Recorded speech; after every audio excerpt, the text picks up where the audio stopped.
want to talk a little bit about how the practice of meditation evolves as we practice. I've been meditating for a few decades now.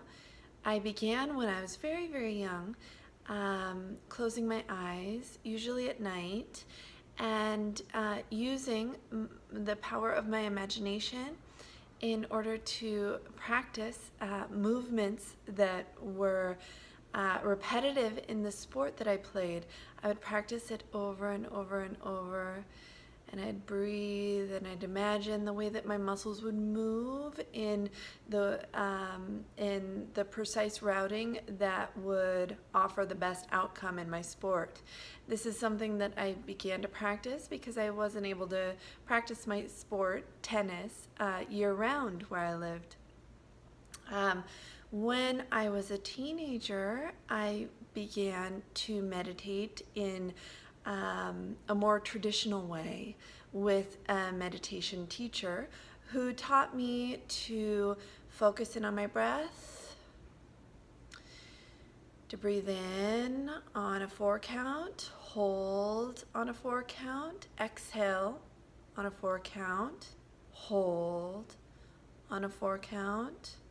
Repeat that in an effort to mechanize my breath.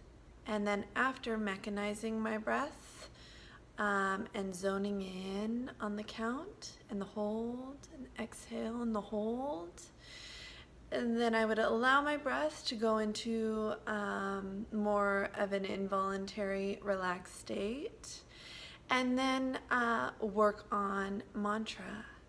Work on inserting positive thought forms into my mind. I would check in with myself physically, mentally, and emotionally. I would often start at the scalp and move down through my body until I reached my feet. Now I want to talk also about the way that meditation has evolved for me in the last specifically decade and a half, because I moved into what I referred to yesterday, Tonglen meditation practice, without knowing what I was doing. I moved into Tonglen more or less out of being pressed into a corner where it became the only activity left for me to do. And I was pressed into that corner by panic attacks and by acute anxiety. And then in the following decade, I began to work on forgiveness meditation. I began to consider all of what I could call hardships, or anything from hardships that involved another person or just myself, to hardships that involved what I might call perpetration, or that I felt I was the victim of. And I began to imagine, ask myself, how the individual I imagined to be the perpetrator in the event that I imagined myself to be the victim in could have possibly come to a point where the decisions that they made in regard to that event made any sense. And I would imagine what would be required for me to ever do what they had done. That broke me open into a space where forgiveness was inevitable. And this was a slow process over many, many years of intent-filled meditation. And at first, forgiveness was natural, inevitable, of itself so during meditation, But when I moved on into everyday life, I would encounter circumstances wherein I would forget what I experienced as a remembering during meditation that was so filled with peace, radical forgiveness. And I would notice the pulsing back and forth in my day-to-day activity between forgetting and remembering. I would always remember when I went into meditation, and then I started to move into a rhythm where I was forgetting less and less, and I was making note of the sensations that would come across my screen of experience before, during, and after the instances of forgetting. And I would make note of what was required in order to move me back into a state of remembering. And I always had my meditation practice, my forgiveness meditation, to take me back into remembering. So I could always lean back into that. After a while, I noticed that not only was I forgetting about my radical forgiveness less, but that when I forgot, I was able to pulse back into remembering much more quickly. So what I want to circle around to is the rhythm that one can see in meditation. And I want to circle this around to an imagery that has been very helpful for me that I want to share. When I began traditional meditation, I found a rhythm in the pulsing of inhaling on a 4 count, holding on a 4 count, exhaling on a 4 count, holding on a 4 count. And the inhale and the exhale and the hold were different notes in my rhythm that I could sink into. As I began to practice that more and more, I began to notice that I could sink into rhythms that could be detected more broadly throughout my day.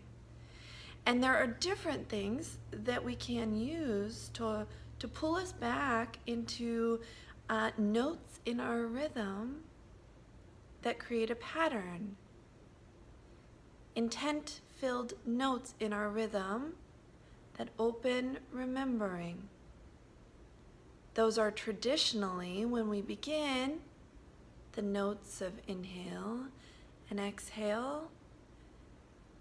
And as we continue, we may notice them in other parts of our daily activity. We may have our eyes open and inhale and exhale. We may notice that saying a certain thing opens up a note.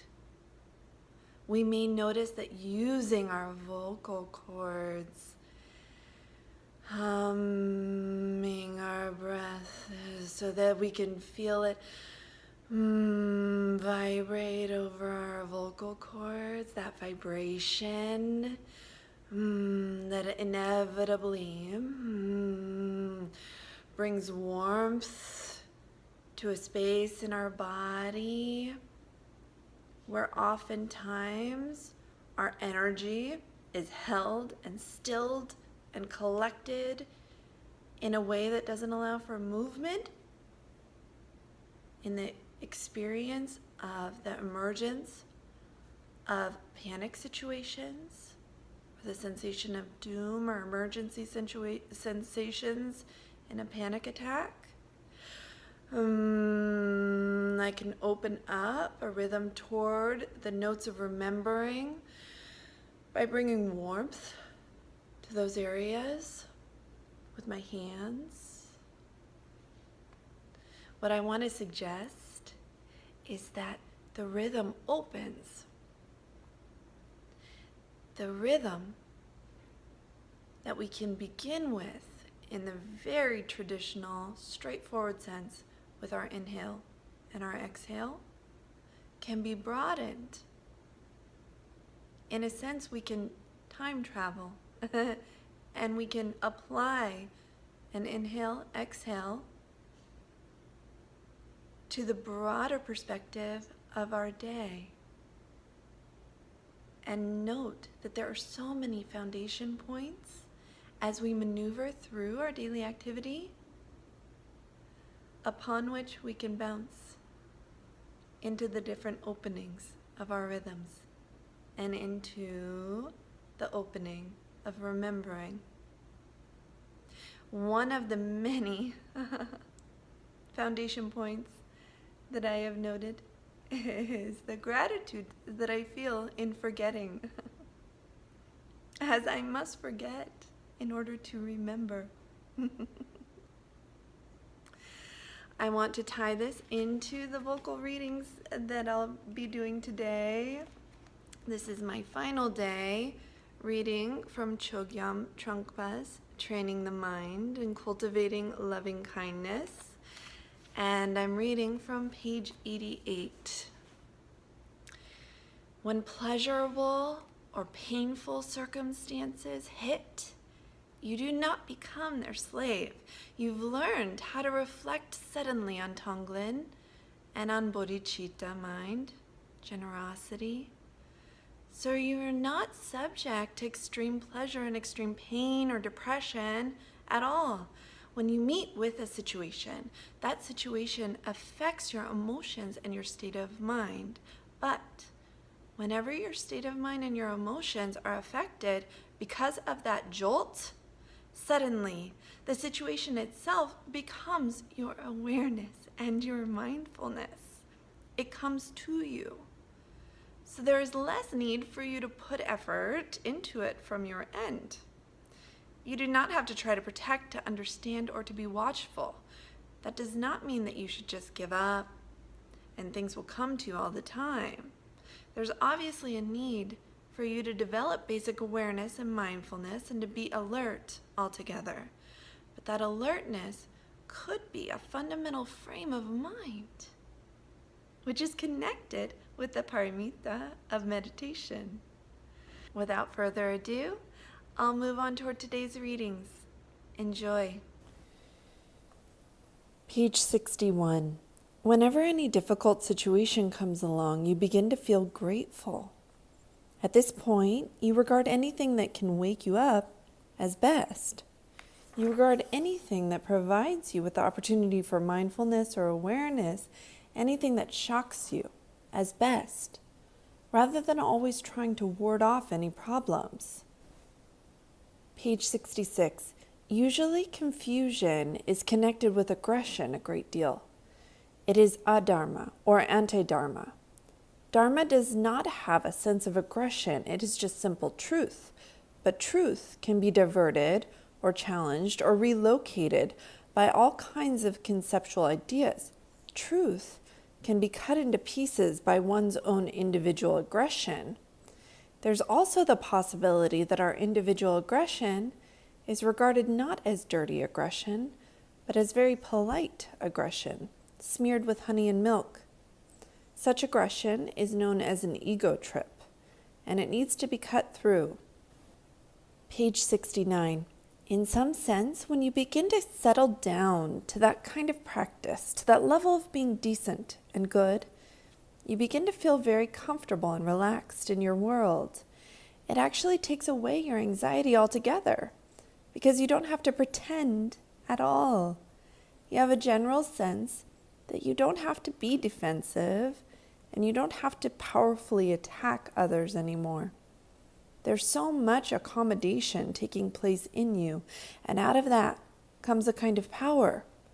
What you say begins to make sense to others.